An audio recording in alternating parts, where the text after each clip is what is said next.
샬롬 유 선생의 구속사 천국열차 유도순 목사님의 신구약 성경 파노라마를 낭독하는 시간입니다. 지금은 고린도 전후서 파노라마 서론입니다. 머릿말과 고린도전서 요약 파노라마.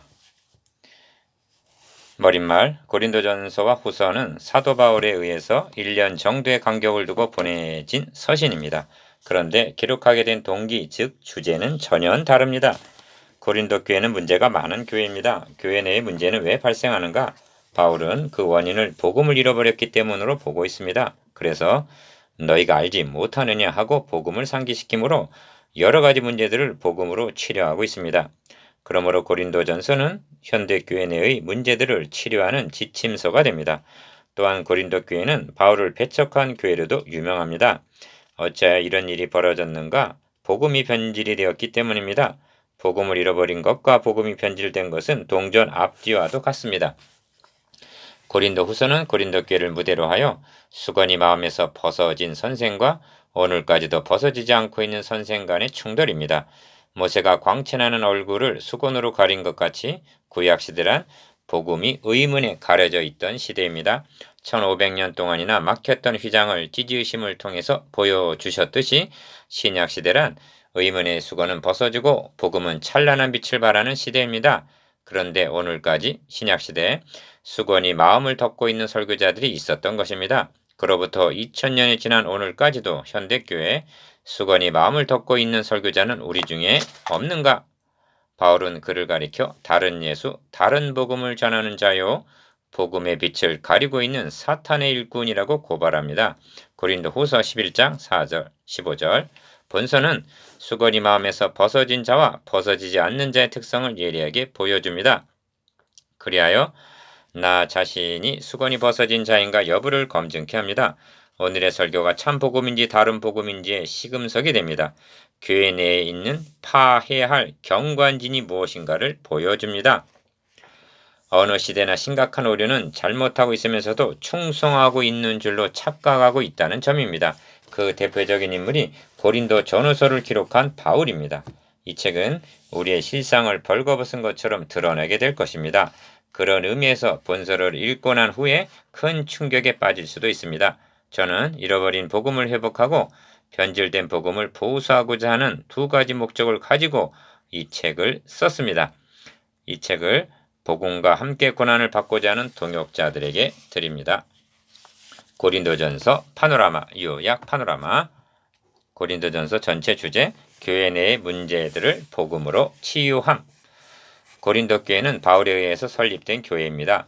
바울은 2차 선교 여행 당시에 고린도에 이르러 복음을 전파했습니다. 당시의 심경을 내가 너희 가운데 거할 때 약하며 두려워하며 힘이 떨었노라 하고 표현합니다. 2장 3절. 왜 그랬을까? 첫째는 도덕적으로 문란한 고린도라는 거대한 도시를 복음으로 정복해야 할 것을 생각할 때 두려운 마음이 들었을 것입니다. 둘째로 추측할 수 있는 것은 방금 경유해온 아덴 선교에서의 빈약한 성과 때문으로 사도행전 17장 17절에서 34절 떨리는 심정이었을 것으로 여겨집니다. 누가는 바울이 고린도에 1년 6개월을 유효하며 그들 가운데서 하나님의 말씀을 가르쳤다고 전해줍니다. 사도행전 18장 11절 이렇게 복음 전한 것을 가리켜 나는 심었고 3장 6절 털을 닦아 둠에 3장 10절 내가 너희를 낳았음이라 하고 4장 15절 표현합니다. 이렇게 말씀하면 그들이 자라야 하고 세워져야 하고 양육되어야 함을 나타냅니다. 그 후 본서신을 보내기까지는 약 5년이 경과한 것으로 보고 있는데 그동안 고린도 교회는 얼마나 성장했는가? 바울이 씨를 뿌린 고린도 교회. 바울이 고린도전서를 쓰게 된 동기는 크게 두 가지로 요약할 수가 있습니다. 첫째는 근로에의 지편으로서 너희에게 대한 말이 내게 들리니 곧 너희 가운데 분쟁이 있다는 소식을 듣게 된 것입니다.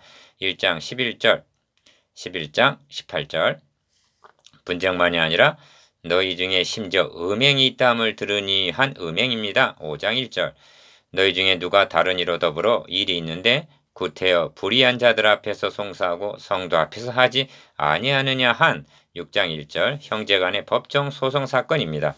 바울은 이를 치유하기 위해서 고린도전서를 기록했습니다. 둘째 동기는 너희의 쓴 말에 대하여는 라고 한 7장 1절 고린도 교회로부터 보내온 질문서에 답을 주기 위해서입니다. 이 질문서는 내가 스데바나와 부두나도와 아가이고에 온 것을 기뻐하노니 한 것으로 보아 16장 17절 이들이 가지고 온 것으로 여겨집니다.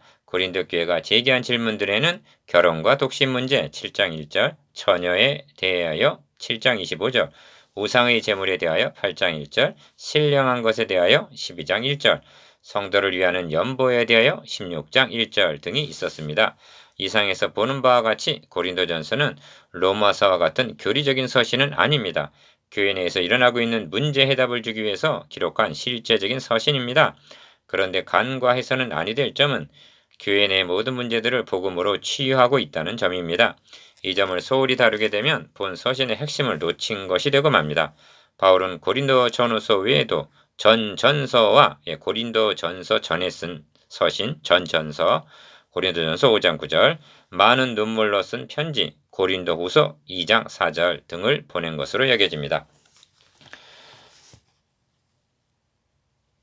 고린도전서를 기록한 동기. 분명 고린도 교회는 많은 문제로 어려움을 겪고 있었습니다. 그런데 바울은 교회가 직면한 문제로 직행을 하고 있지 아니합니다. 그렇게 한다면 문제를 더욱 악화시킬 수도 있습니다. 그러므로 주목해야 할 점은 본 서신의 서두에는 의외라 싶게 그리스도와 십자가가 강조되어 있다는 점입니다.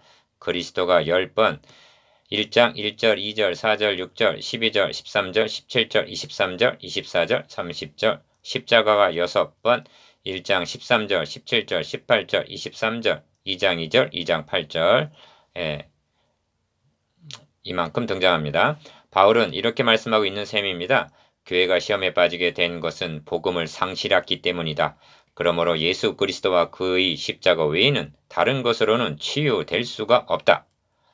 그러므로 고린도전서의 전체적인 구도는 십자가의 도가 멸망하는 자들에게는 미련한 것이요 구원을 얻는 우리에게는 하나님의 능력이라 하고 1장 18절 십자가로 시작하여 그리스도께서 죽은 자 가운데서 다시 살아나셨다 전파되었거늘 너희 중에서 어떤 이들은 어찌하여 죽은 자 가운데서 부활이 없다 하느냐 하고 15장 12절 부활로 마치고 있는 구도라는 사실입니다. 즉 주님께서 죽으시고 살아나셨다는 복음에서 해답을 찾고 있는 것입니다. 다시 말하면 구속 원리에 의하여 풀어나가고 있다는 말씀입니다. 이는 불변의 진리입니다. 교회 내에 문제가 있습니까? 여기에 해답이 있습니다. 복음 안에 해답이 있다. 바울의 치유 방법을 보십시오. 바울은 저들에게 반문을 함으로 치료를 합니다. 이는 저들이 받은 복음을 상기시키고 정체성을 일깨워주는 방법입니다. 1. 너희가 하나님의 성전인 것과 하나님의 성령이 너희 안에 거하시는 것을 알지 못하느뇨 하고 질문을 합니다. 3장 16절 이 질문 형식의 치료법은 분열을 책망하는 문맥에서 주어졌습니다. 고린도 형제들은 교회가 하나님의 성전임을 배워서 알고 있었습니다. 다만 망각하고 있었기 때문에 분쟁을 하게 된 것입니다. 너희가 하나님의 성전이라 함은 교회 공동체를 가리킵니다. 그리고 성전이라고 번역된 말은 나오스, 즉 지성소라는 뜻입니다. 생각해 보라는 것입니다. 교회가 하나님의 성령을 모신 지성소임을 인식한다면 어찌 사분오열 찢을 수가 있단 말이라는 것입니다. 2. 성도가 세상을 판단할 것을 너희가 알지 못하느냐? 우리가 천사를 판단할 것을 너희가 알지 못하느냐 하고 묻습니다. 6장 2절에서 3절 이 질문 형식의 치료법은 형제 간의 소송 사건을 책망하는 문맥에서 주어졌습니다. 바울은 성도들이 왕 같은 제사장들임을 가르쳐 주었음이 분명합니다. 그래서 설명을 하고 있는 것이 아니라 다만 상기시키고 있을 뿐입니다.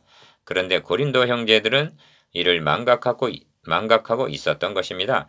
이를 인식한다면 너희가 세상 사건이 있을 때 교회에서 경히 여김을 받는 자들을 세우느냐 너희 가운데 그 형제가 이를 판단할 만한 지혜 있는 자가 이같이 하나도 없느냐 하고 책망합니다.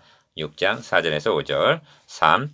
너희 몸이 그리스도의 지체인 줄 알지 못하느냐 너희 몸은 너희가 하나님께로부터 받은 바 너희 가운데 계신 성령의 전인 줄을 알지 못하느냐 하고 묻습니다. 6장 15절 19절 이 질문 형식의 치료법은 음행을 책망하는 문맥에서 주어진 것입니다. 3장 16절에서 너희가 하나님의 성전이라고 말할 때는 교회 공동체를 가리키는 것이었으나 6장 19절에서 너희 몸이 성령의 전이라고 말하는 것은 성도 개개인을 가리킵니다.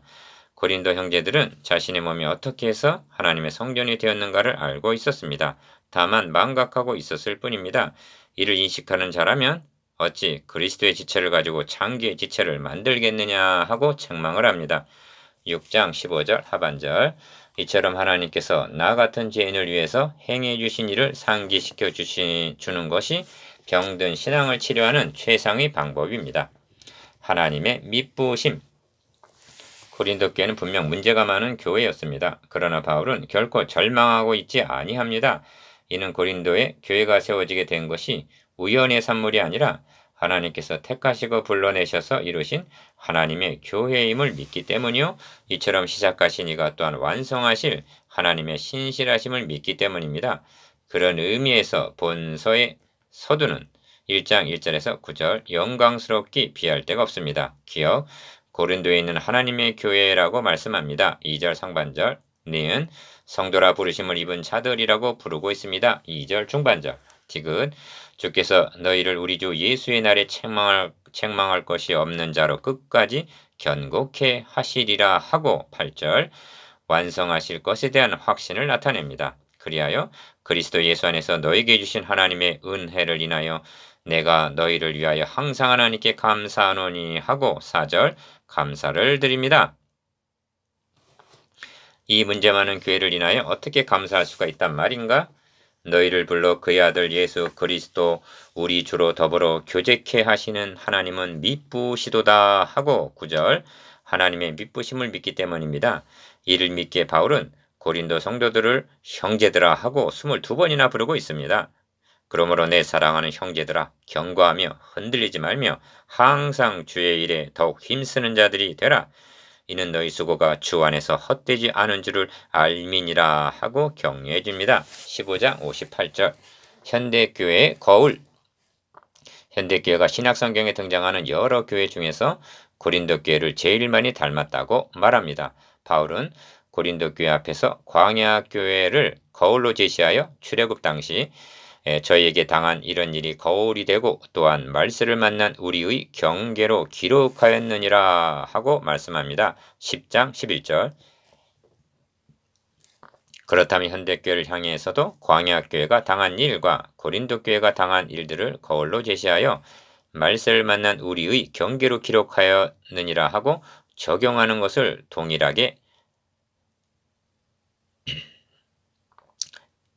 동일한 진리입니다. 말세를 만난 우리의 경계로 기록하였느니라 하고 적용하는 것은 동일한 진리입니다. 이런 의미에서 고린도전서를 통해서 기억 고린도교회 문제가 무엇이며 현대교회 문제는 무엇인가? 니은 고린도교회 문제의 원인은 어디에 있으며 현대교회 문제의 원인은 어디에 있는가를 진단하고 디귿 바울의 치료 방법을 통해서 현대교회가 당면한 여러 가지 문제들에 대한 해답을 얻는다는 것은 적실성이 있으면서도 유익한 일이라 하겠습니다.